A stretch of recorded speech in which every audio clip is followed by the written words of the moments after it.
Earth signs, Taurus, Virgo, and Capricorn, welcome po sa ating channel. At ito ang yung daily gabay tarot reading for October 10, 2023. Please be reminded that this is general reading po, sa maaari kayo makarelate o hindi. Just take what resonates, gamitin ang reading na ito bilang gabay lamang. Balik po kayo dito bukas para sa ating daily gabay tarot reading. Please like, subscribe, and click bell button for notification para po updated kayo sa daily tarot reading natin. Maraming salamat po. Para po sa gusto magpa-reading, maaari niyo po makuha ang link dyan sa description box po ito. Message niyo lang po ako sa messenger. Maraming salamat po. Spirit guides, ano po ang ganap today para po kay Taurus, Virgo, and Capricorn ngayong October 10, 2023? Nagkaroon kayo ng boundaries. You are worried kasi. Nagkaroon kayo ng insecurities, kaya pala nagkaroon ng boundaries dito. You are taking time of yourself towards your family. You're taking time of to your family, to your culture. Nagkaroon ng teamwork. Advice po, spirit guides, para po kay Taurus, Virgo, and Capricorn ngayong October 10, 2023.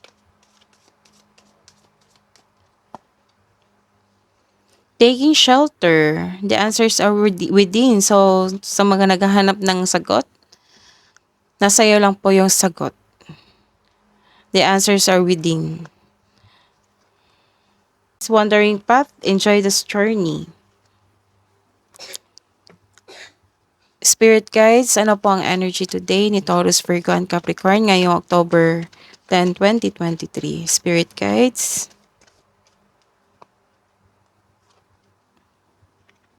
This is wealth and generosity.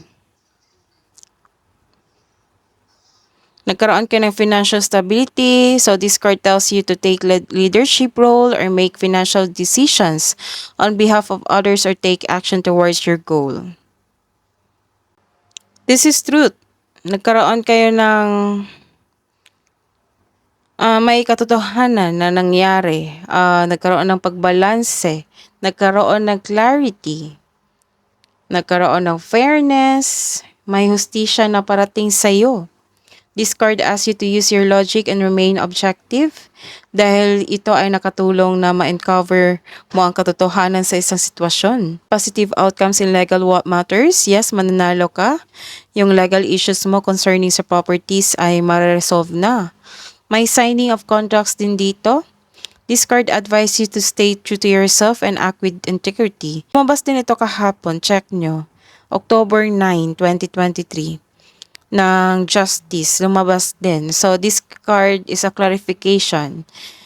This card advises you to stay true to yourself and act with integrity. Have faith na ang imbalance na sitwasyon are now working out in your favor. What is your career and money message? Spirit guides para po kay Taurus, Virgo, and Capricorn ngayong October 10, 2023.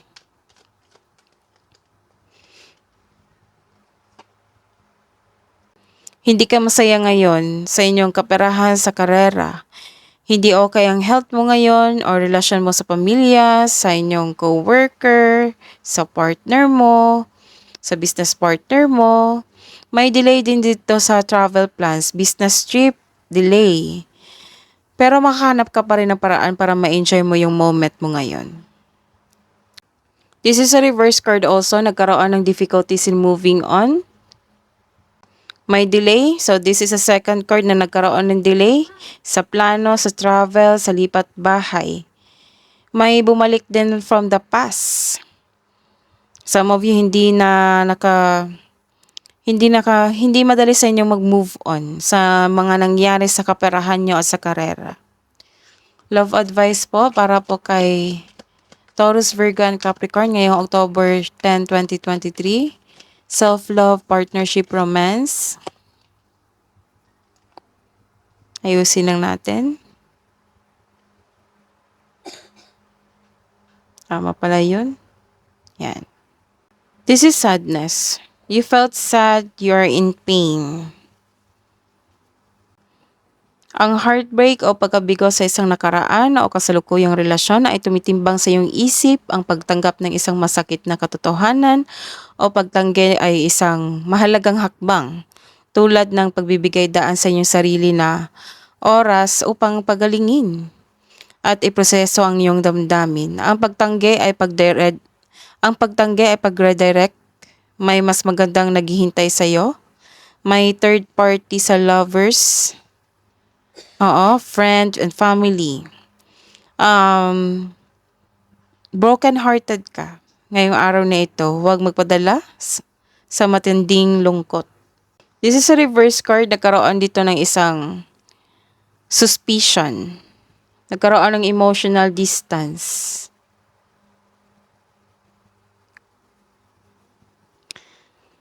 You are feeling insecure, naging self-centered. It might not be you, it might be your partner. May tao rin dito na hindi binavalue ang love mo, may nagsiselos o naiingit sa'yo.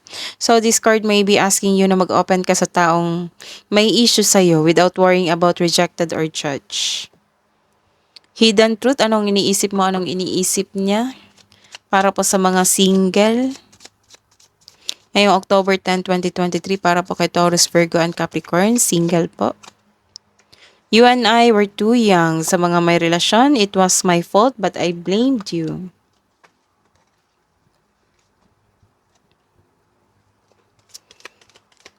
Love advice po para sa mga single, self-love.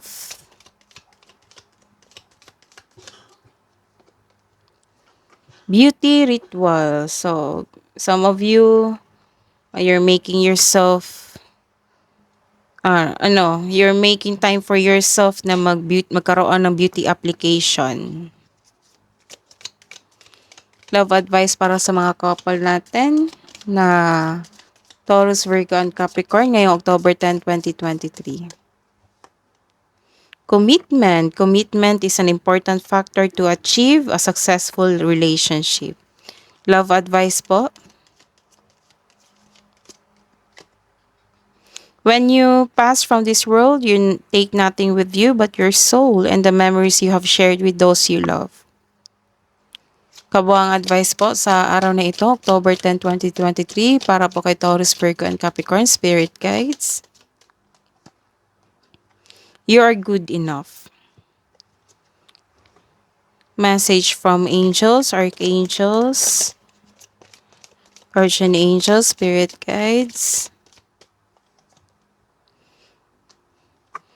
Message from Archangel Uriel. Pay attention to your thoughts and ideas that come to you as they are answered prayers. That is your reading today. Earth signs, Taurus, Virgo, and Capricorn. Please like, subscribe, and click bell button for notification para po updated kayo sa daily tarot reading natin. Maraming salamat po.